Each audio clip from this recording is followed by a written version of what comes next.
Tired of the everyday grind? Ever dream of a life of romantic adventure? Want to get away from it all?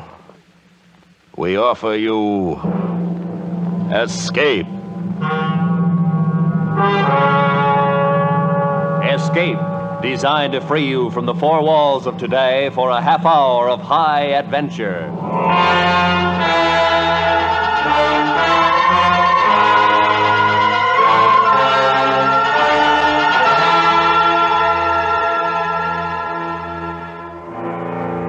You are high on the frozen slopes of a great mountain, terrified and caught in a blizzard, while the thing for which you've been hunting has suddenly become the hunter. And if it finds you, then for you and your companions, there can be no escape.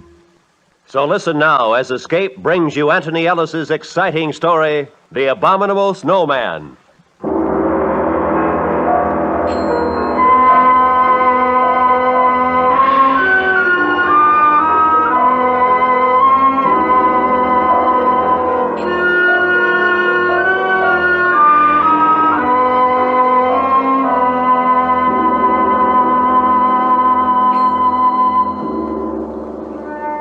Our first bit of luck was when we hired our Sherpa guide, Nasang. That was in Darjeeling. When I told Nasang what we were after, he hesitated for a moment. And then he said, The Sahibs have not come to climb Shomolungma? "Oh, no, we're a little late for that. It's already been done. The other two Sahibs and myself are here for the reason I told you." Meto Kangmi? That's right.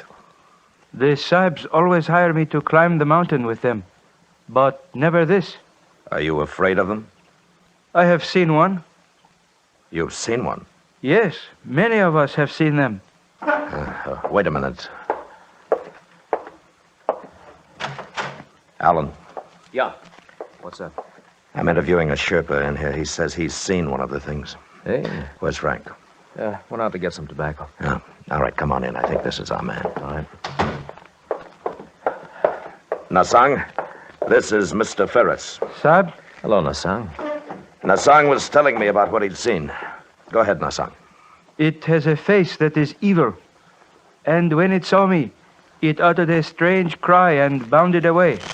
Sometimes leaping, sometimes running with great strides. It was dusk, and after a moment I lost sight of it in the snow. Where were you? With the French expedition. It was at 19,000 feet on Shomolungma. How far were you from it? 30 feet, perhaps 35. You're sure it wasn't an ape? I am sure. There is no ape in the Himalaya to make such a track. What about bears? This too I have been asked. But does a bear walk always upon its hind legs? Well, that's enough for me. Alan? Yeah, he'll do. Yeah. But if you want the job, Nasang, you're hired. You are going to try to capture a Yeti? Yes. It will be a difficult thing. But I will serve with you.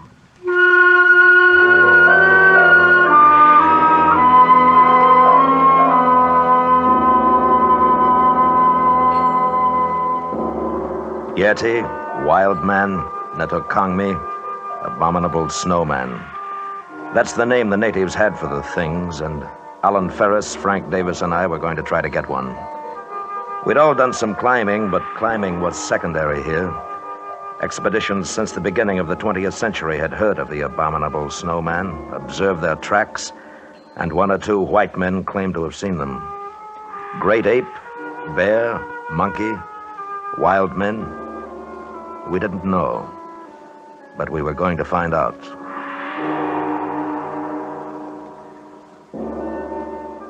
Four weeks later, we were in the Rongbuk Valley for our interview at the monastery with the Lama. The journey from our base had been uneventful, the weather was good, and our spirits were high. From the Lama's window, we could see the great peak of Everest in the distance. Why, gentlemen, do you desire to capture Metokangmi? Because, sir, we believe it will be an invaluable aid in our prehistoric research. That is, if these things are in any way human. And for this reason, then, you have formed the expedition? Yes. You are all familiar with climbing? Yes, we are. You would need to be. The Yeti move at high places, dangerous places, so my people tell me. Also, the monsoons are arriving in a short time. I understand that. Then do we have your permission to investigate in the valley and beyond? You have my permission. Oh, thank you. Appreciate it. There is one point, however. I must request that no wild animal or being in this valley be shot. Our religion does not allow it. We'll respect your wishes, sir. Now, may I ask you one more thing? Of course, my son.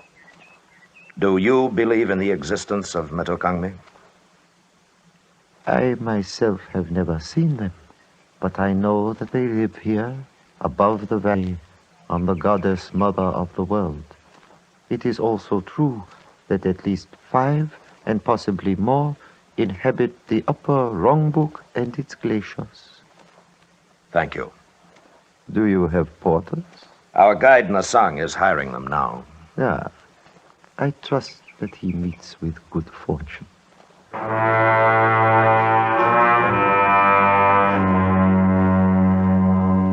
The old man, with great dignity, bowed slightly to us, and we were dismissed. But I thought I saw the shadow of a smile on his lips as he turned away. And it wasn't long before I found out why. Nasang returned to us in our quarters, and his face warned of bad news. Sahib, I am unable to hire any porters. Why not? They know the purpose of the expedition. They will not go. Why? They are afraid. The snowman? Yes, they live in peace with them. They wish no trouble. They are afraid. Well, all right. It'll be rough, but we can't waste time talking them into it. The monsoons will be coming in a couple of weeks. It's not the same as climbing Everest. We'll travel light, just the 4 of us, set up a base and start hunting. All right with you fellows? Yeah, sure. Nasang? I will go with you. I am not afraid. Good. Well, let's take a look at the map. Now, we'll each carry a capacity load. We should be able to make this point below the glacier in 2 days. That's 16,000 feet. And if our abominable snowmen are in the vicinity, we've got 2 weeks to find them. When do we start? Tomorrow. Good. Well, that's it. Paul? Yes, Frank. One thing. What do the natives mean when they say they don't want any trouble with the things? Superstition, probably. Oh, no, Sahib. It is not superstition. It is because the Yeti are cannibals. That is why the porters are afraid.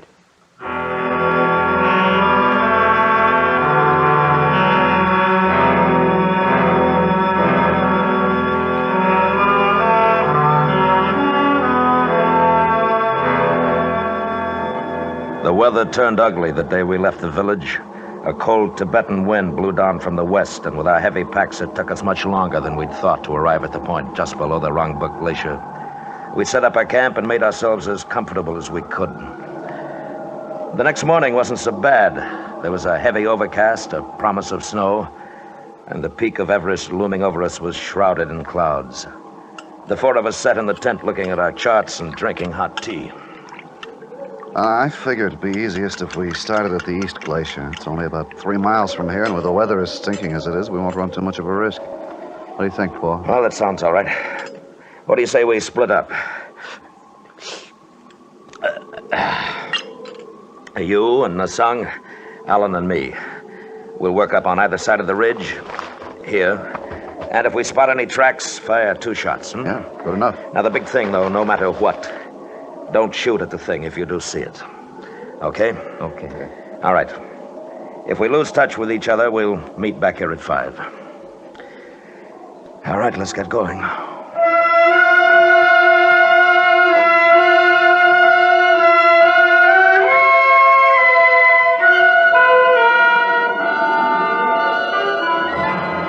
We'd left the base at 6 that morning, and the going was rough. Alan was pretty well shot by the time we got to the 17,000-foot mark. He was having a tough time breathing, and the wind had come up again. And with it, a fine, powdery snow that blinded and choked us.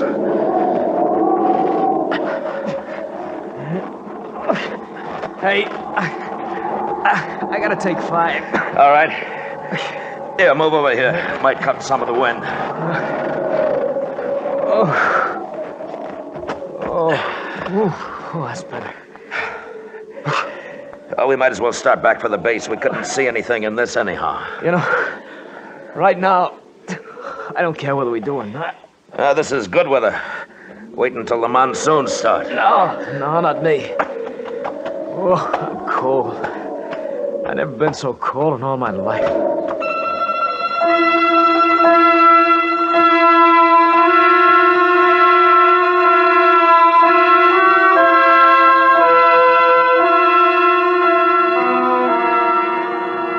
We stayed in the half shelter of an overhang for 10 minutes, and the wind was quieter and the snow had let up. I noticed that the tracks we'd made coming into the shelter were gone now, but we didn't have any worry finding our way back. I figured that Frank and Nassang had met pretty much the same thing on their side of the ridge, and we'd meet them at the base. So Alan and I picked ourselves up and started off. Boy, I thought I was in pretty good shape, but up here, boy, I'm nothing. Paul, I'm tired again. We'll just take it easy going down. You haven't got frostbite, have you? No, not yet, but What? the left there. Yeah, They're not our tracks, are they? not unless you took your boots off on the way up. Must have just passed by. It must have seen us. Yeah. Come on. We were looking at a set of tracks newly made in the fresh snow, and they'd passed so close to our shelter that the thing must have known we were there. They weren't the tracks of a bear or an ape, but more like a splay-footed, naked foot. The tracks of the Abominable Snowman.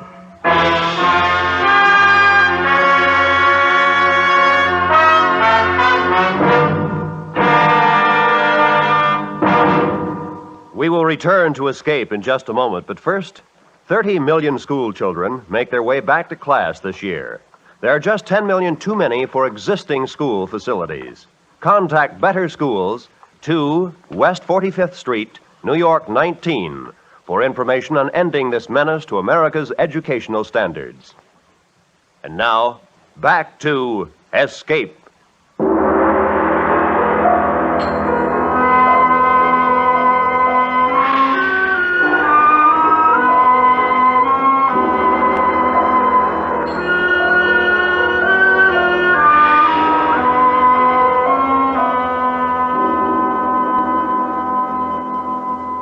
We began to follow the tracks, and for a while, perhaps 150 yards, it was easy. And then the thing made a leftward traverse down a deep slope. We could see the prints clearly, angling with a sidestep, as sure-footed as a mountain goat, except that it was walking on 2 legs. This way, Paul. Take it easy, Alan. It's getting steeper. Boy, that thing sure can climb. Hold up. Alan. I think Hold it! And he dropped out of sight over the lip of the crevasse. We weren't roped together. I got as close as I dared to the edge. The loose snow crumbled away from my outstretched body, and I looked down into the blue-black darkness below, falling away into nothingness. He was gone, finished. All I could think of was the noise he'd made when he went over. Surprised, angry, then silence. The crevasse might have been 500 feet, or 5,000. Snow started to fall again. Big flakes this time and wet. I stood up, and across the gap 20 feet away, I saw the tracks of the thing, continuing on and away until they became lost in the blank whiteness of the glacier. It had jumped and landed still upright on the opposite side. I went back to the base. And an hour later, Frank and Nassang returned. I told them, and we were quiet for a long time. Then... Paul, are we going out again tomorrow? Why not? I just wanted to. We should go back. It is an omen. I tell you, he was going too fast. He didn't have a chance to see the crevasse. That's not an omen, it's bad sense. Metokangmi cannot be caught. We'll catch him. But there are only 3 of us. If we had a few more men... I tell you, the thing was so close that if we'd looked up at the right time, we'd have seen it. You think I'm going to give up now? Next time we'll get it. There was no chance to get Alan out. Huh? No. You think if we went back... Listen, you think I don't want to? He's gone. I tried, but he's gone. Okay. Oh, okay. Wish that wind had let up. Maybe by morning. We'll try again tomorrow.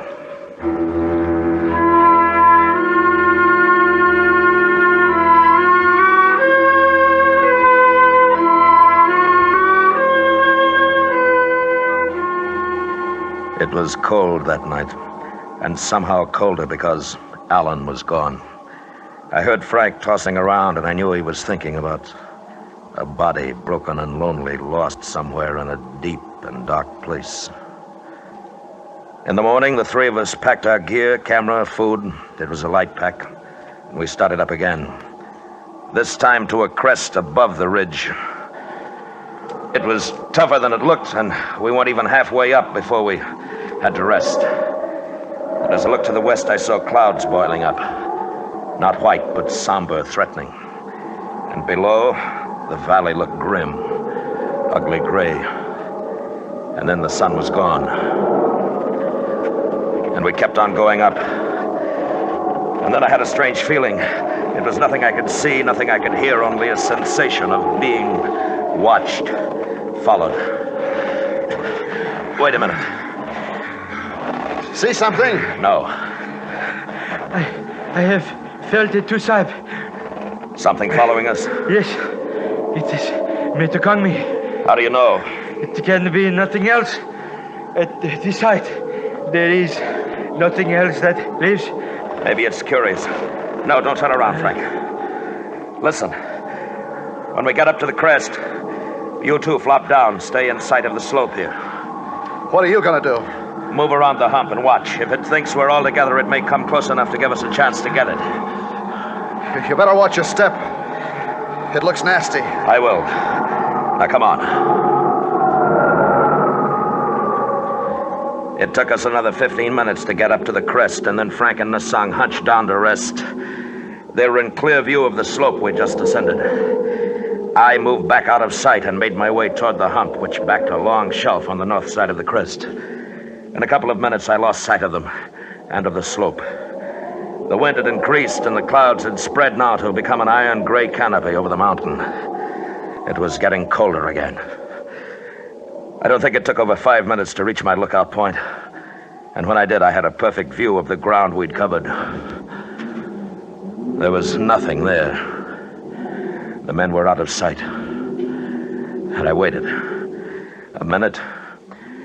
2. There was nothing. Until...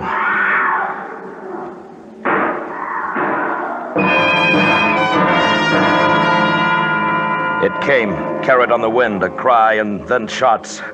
I scrambled back to where I'd left them. And when I got there, Frank was lying on his back. And I couldn't look at what was left of his face. There were terrible deep rents in his clothing, and he was dead. Nasang lay huddled a few feet beyond, a gun in his hand. Sahib. What is it? What? Metokangmi. It came from behind us. Before I could draw the gun, it killed. Then it sprang at me.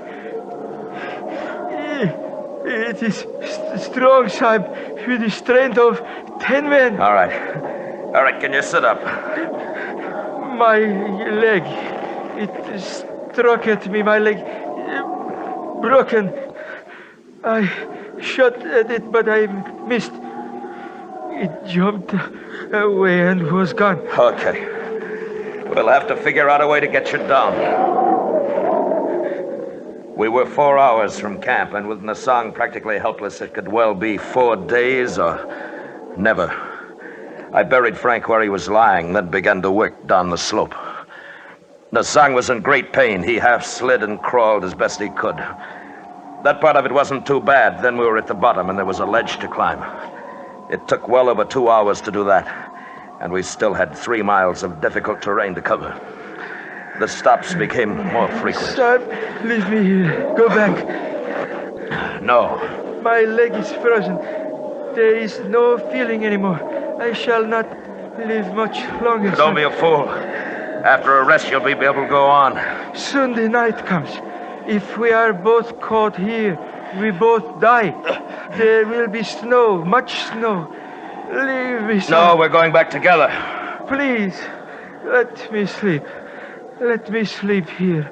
I cannot go on. You've got to, Nasang. No. No more. The ridge is only about a half mile from there. It won't be too bad. No. No, let me stay.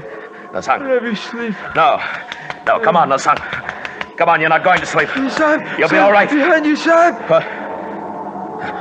I turned, and for an instant I saw it outlined against the snow, crouching, of medium height. It was covered with thick hair. The face was reddish and bare, a semi-human face, and it was not an ape. The thing made a tremendous leap and was gone, but I'd hit it. I knew I hit it. But the Kangmi, that was he. Did you kill it? No, I don't think so. Then it will be back. It has tasted blood. You must leave me. No, get up. Get up, come on. Let's go.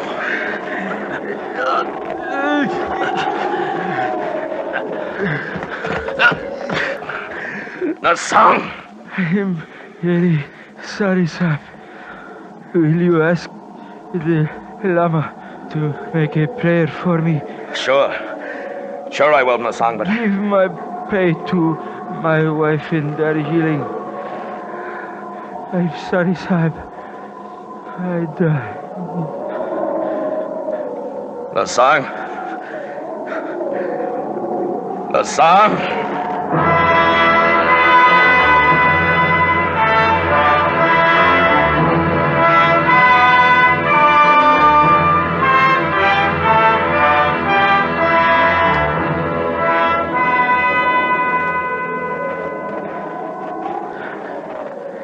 And the darkness came, and with it shadows and the snow. Every hillock, mound became the thing, motionless, waiting. In my mind, I kept seeing it, its long arms, powerful, and the dreadful claws it must have possessed. I carried my gun in my gloved hand, but I knew that I couldn't fire it unless I was barehanded. And that meant my hand would freeze to the gun. And then suddenly I felt myself slipping.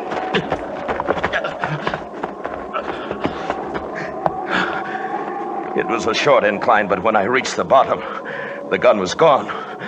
I'd lost it. I've got to find it. I've got to find it. And I saw a glint of metal in the snow 10 feet away. And at the same time, above me at the top of the bank, the thing. It stood swaying a little, looking down at me. I moved slowly, inched my way toward the gun. And as I drew closer, I kept my eyes looking up. But it didn't move, only stared down at me.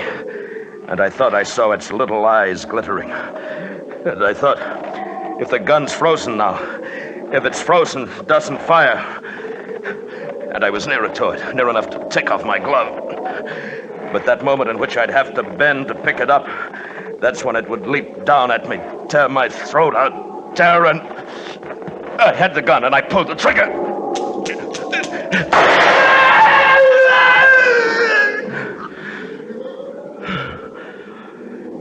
And it lay there, strange and terrifying, its blood staining the snow. And it looked at me. Looked at me until the sound died away.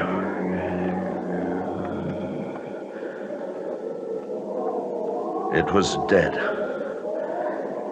but the eyes kept on staring. It must have been the shots that loosened the snow and ice on the ridge above. I heard the sound, and I ran. Run!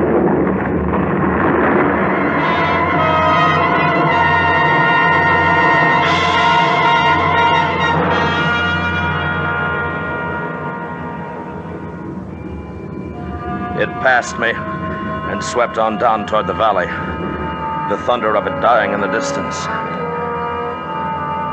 And when I went back, there was nothing there. It was buried somewhere under tons of snow. I made my way back to the Wrong Book Village. I don't remember how. I didn't remember anything for 2 weeks after. But I'm alive. And I'm not going back there again. That's all I know. Or want to know about the Abominable Snowman.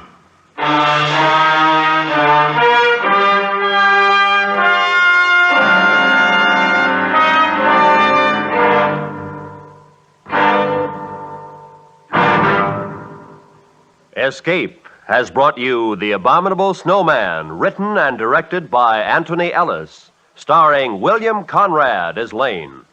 Featured in the cast were Anthony Barrett, Hy Averback, Jack Crucian, and Edgar Barrier.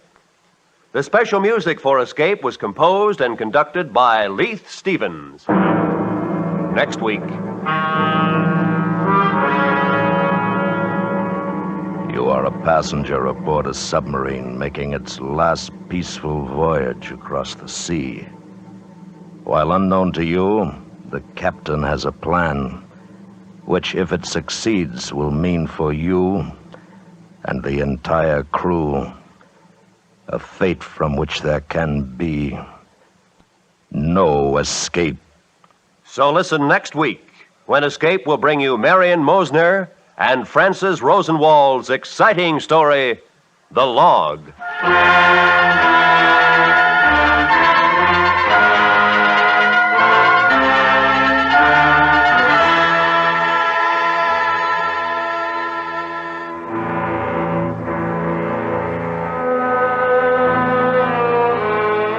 You're headed in the right direction. The station is right. The network is right, too. Check all timepieces and then check your local radio schedule. Let's have no slip-ups. Everybody wants to hear the Jack Benny Show right from the beginning when it returns to CBS Radio tonight. This is Roy Rowan speaking.